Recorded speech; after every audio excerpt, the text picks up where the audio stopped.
ആ കൂട്ടത്തിൽ തന്നെ ഞാൻ യങ്സ്റ്റേഴ്സിൻ്റെ ഒരു മീറ്റിങ്ങിൽ പറയുന്നതായിട്ട് കേട്ടു.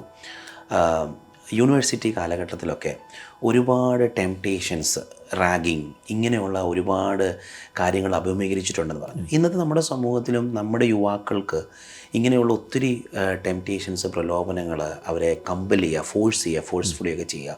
അപ്പോൾ ആ കൂട്ടത്തിൽ തന്നെ ആ, ആ, മനസ്സിലാക്കി കൊടുക്കുന്ന, അല്ലെങ്കിൽ യുവാക്കൾക്ക് മനസ്സിലാക്കി കൊടുക്കുന്ന നല്ല നല്ല ലളിതമായ ഉദാഹരണങ്ങൾ നൽകിയിട്ടുണ്ടായിരുന്നു. ഞാനൊരു മെസ്സേജിൽ കേട്ടതാണ്. എനിക്ക് തോന്നുന്നു US എവിടെയോ ഏതോ ഒരു യങ്സ്റ്റേഴ്സിൻ്റെ മീറ്റിങ്ങിന് പറയുന്നതാണ്. അപ്പോൾ ആ സമയത്ത് സാറിൻ്റെ മകൾ ശ്രുതിയുടെ ചെറുപ്പകാലമൊക്കെ പറയുന്നത് കേട്ടു. കൊലോസ്യ ലേഖനം 3-ാം അധ്യായത്തിൽ നിന്നൊക്കെയുള്ള സംശയങ്ങൾ ഇങ്ങനെ ചോദിച്ചപ്പോൾ അത് സിസ്റ്റർ അതിനെ ഡിഫൈൻ ചെയ്ത് കൊടുത്തതായിട്ട്.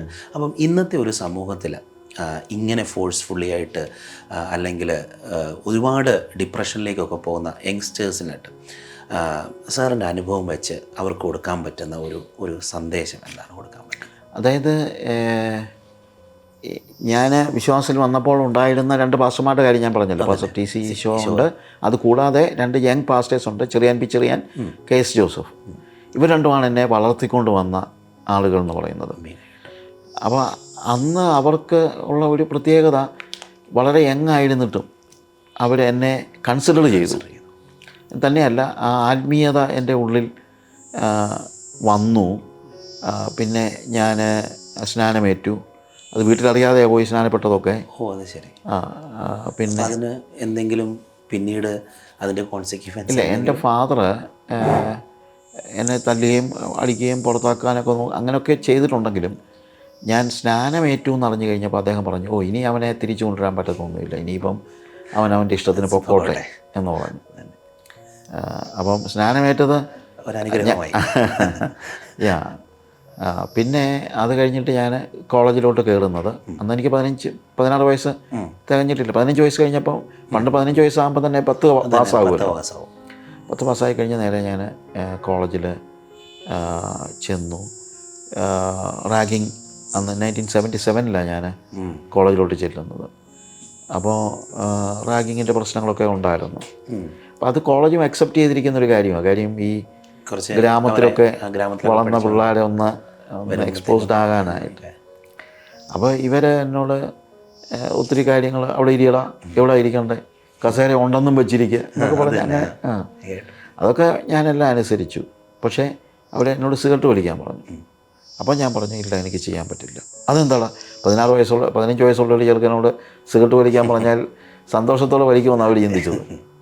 അപ്പോൾ ഞാൻ പറഞ്ഞു, ഇല്ല, there are things that I can do, there are things that I cannot do because I am a child of God.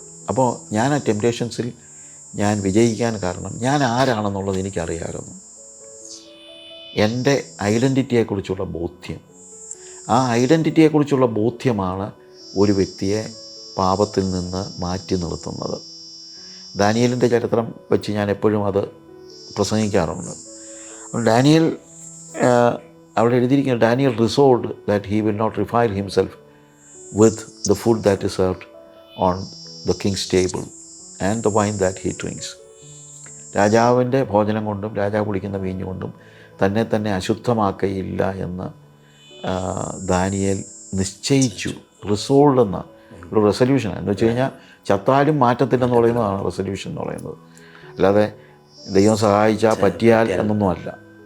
അപ്പോൾ അതിൻ്റെ കാരണം ഈ ഡാനിയേൽ, ഹനനയ, മിശായേൽ, അസറിയ ഇവർ അവരുടെ വീട്ടിൽ വളർന്നപ്പോൾ അവരാരാണെന്നുള്ള ബോധ്യം അവർക്കുണ്ടായിരുന്നു. അവരിപ്പോൾ ബാബിലോണിലായിരിക്കും, പക്ഷെ അവർ പറഞ്ഞു, ഞങ്ങൾ ബാബിലോണിയരല്ല, ഞങ്ങൾ ഇസ്രായേലിയരാണ്, ഞങ്ങളുടെ ദൈവം യഹോവയാണ്, ആ യഹോവയ്ക്ക് യോജിക്കുന്നതല്ലാതെ മറ്റൊന്നും ഞങ്ങൾ ചെയ്യുകയില്ല എന്നുള്ള ആ പൂർണ്ണമായ അണ്ടർസ്റ്റാൻഡിങ് അവർക്കുണ്ട്. അത് ഐഡൻറ്റിറ്റി, ആ ഐഡൻറ്റിറ്റി നമ്മുടെ കുഞ്ഞുങ്ങൾക്ക് അത് ആണ് ശരിക്കും ഉണ്ടാകേണ്ടത്. അതില്ലാത്തത് കൊണ്ടാണ് നമ്മളാരാണെന്നുള്ളൊരു ബോധ്യം.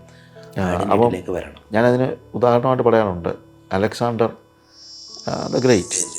അലക്സാണ്ടർ ഫിലിപ്പ് രാജാവിൻ്റെ മകനായിട്ട് വളരുന്ന സമയത്ത് ഒരു കാലഘട്ടത്തിൽ ഈ സ്ട്രീറ്റ് ബോയ്സുമായിട്ട് ഇവനങ്ങ് കൂട്ടുകൂടി അങ്ങ് വല്ലാത്ത ഒരു അവസ്ഥയിലായി. ചീത്ത വിളിക്കുകയും മറ്റുള്ള രീതിയിലുള്ള എല്ലാം. ഫിലിപ്പ് രാജകുമാരൻ വിളിച്ചിട്ട് തല്ലിയെ അടിക്കുമൊന്നും അല്ല ചെയ്തത്. ഫിലിപ്പ് രാജകുമാരൻ പറഞ്ഞു, മോനെ നീ ആരുടെ കൂടെ നടന്നാലും അപ്പോഴെല്ലാം നീ ഓർത്തോണം, 1 നീ ആരാണ്, 2 നീ ആരാകാനുള്ളവനാണ്. നീ രാജകുമാരനാണ്, ഫിലിപ്പ് രാജാവിൻ്റെ മകനാണ്. 1 നിന്നെക്കുറിച്ചുള്ള ഉദ്ദേശ്യം, എൻ്റെ ലക്ഷ്യമെന്ന് പറയുന്നത് നീ ലോക ജേതാവാകണമെന്നാണ്. ഇവിടെ ഈ പിള്ളേരോട് നീ നിൻ്റെ ലൈഫ് കളയരുത് എന്ന് പറഞ്ഞു. ഈ ഒരൊറ്റ കാര്യം അലക്സാണ്ടറെ അങ്ങ് ബാധിച്ചു. അദ്ദേഹത്തിൻ്റെ ജീവിതത്തെ മാറ്റിമറിച്ചെന്നാണ് പറയുന്നത്. ആ 2 ചോദ്യം, 1 ഞാൻ ആരാണ്, 2 ഞാൻ ആരാകാനുള്ളവനാണ്. ഈ 2 ബോധ്യങ്ങൾ നമുക്കുണ്ടായിക്കഴിഞ്ഞാൽ തീർച്ചയായും ആ ബോധ്യത്തിൽ നമ്മൾ ജീവിക്കുകയാണെങ്കിൽ നമ്മൾ ഈ ടെംപ്റ്റേഷൻസിൽ നിന്നൊക്കെ വിടുതൽ പ്രാപിക്കാനായിട്ട് നമുക്ക് കഴിയും.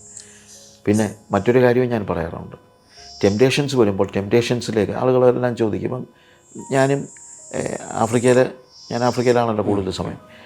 ആഫ്രിക്കയിൽ ഞാനായിരിക്കുമ്പം യങ്സ്റ്റേഴ്സിനിടയ്ക്കൊക്കെ ക്ലാസ് എടുക്കുമ്പം അവരിങ്ങനെ പറയും, an old man from India he came with white മുസ്റ്റാക്ക്.